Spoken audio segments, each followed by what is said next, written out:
अध्याय 11 सर्वनाम प्रोनाउन। निम्नलिखित अनुच्छेद को ध्यानपूर्वक पढ़िए और समझिए। राम और श्याम दो भाई हैं। एक दिन वे बगीचे में घूमने गए। वहां उन्होंने एक तितली देखी।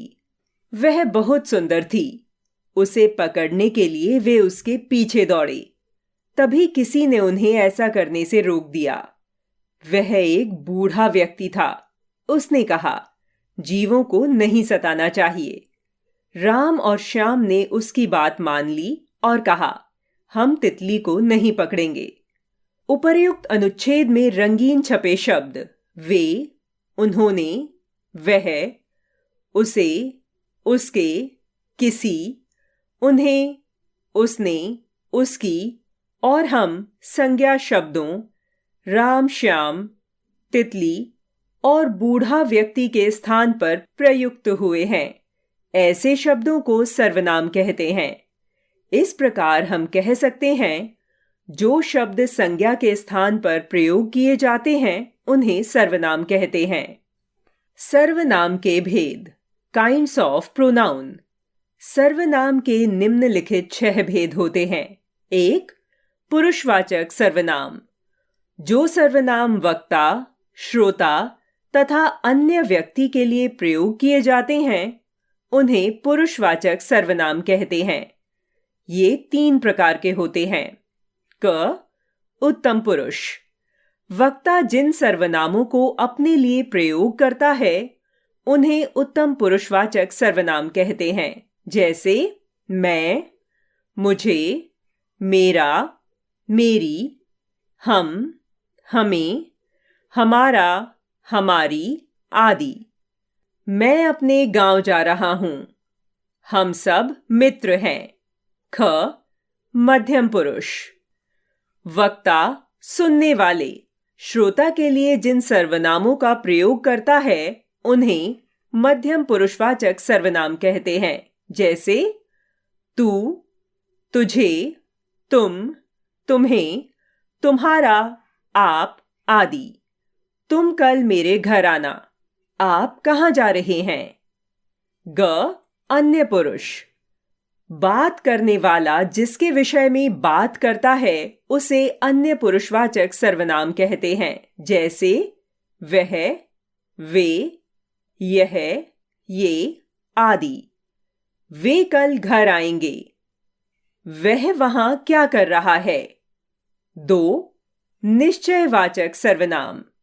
वे सर्वनाम जो किसी पास या दूर की वस्तु या व्यक्ति का निश्चय पूर्वक बोध कराते हैं उन्हें निश्चयवाचक सर्वनाम कहते हैं। जैसे यह, वह, वे, ये, यही, वही, इसी, उसी आदि।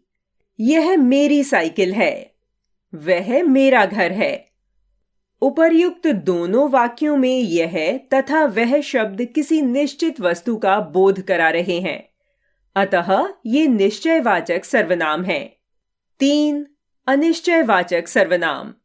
जिन सर्वनामों से किसी निश्चित व्यक्ति या वस्तु का बोध न हो वे अनिश्चयवाचक सर्वनाम कहलाते हैं। जैसे कोई, कुछ, किसी, किन्हीं आदि। माताजी से कोई बात कर रहा है। वह माताजी को कुछ दे रहा है। इन वाक्यों में प्रयुक्त कोई और कुछ शब्दों से किसी विशेष व्यक्ति अथवा वस्तु का निश्चय नहीं हो रहा है, इसलिए ये अनिश्चयवाचक सर्वनाम हैं। 4. संबंधवाचक सर्वनाम।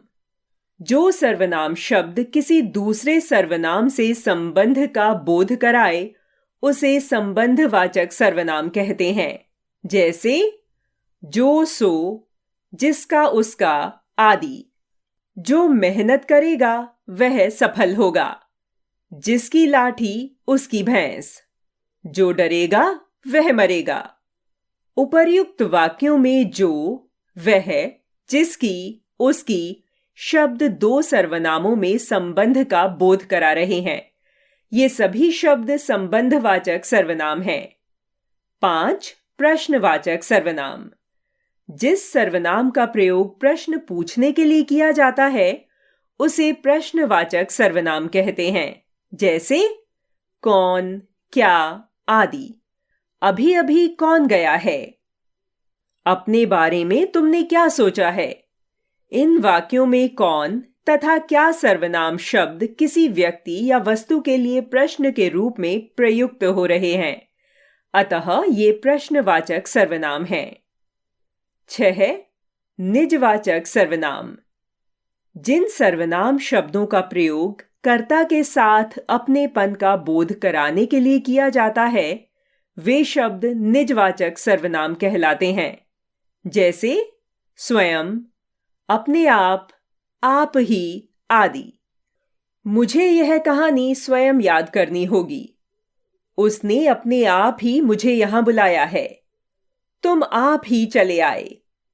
उपर्युक्त वाक्यों में स्वयं, अपने आप ही शब्द निजवाचक सर्वनाम हैं, क्योंकि ये कर्ता के साथ अपनेपन का बोध करा रहे हैं। आओ दोहराएं। संज्ञा के स्थान पर प्रयोग होने वाले शब्द सर्वनाम कहलाते हैं। सर्वनाम के 6 भेद होते हैं: पुरुषवाचक, निश्चयवाचक, अनिश्चयवाचक, प्रश्नवाचक, संबंधवाचक तथा निजवाचक। पुरुषवाचक सर्वनाम के 3 भेद होते हैं: उत्तम पुरुष, मध्यम पुरुष तथा अन्य पुरुष।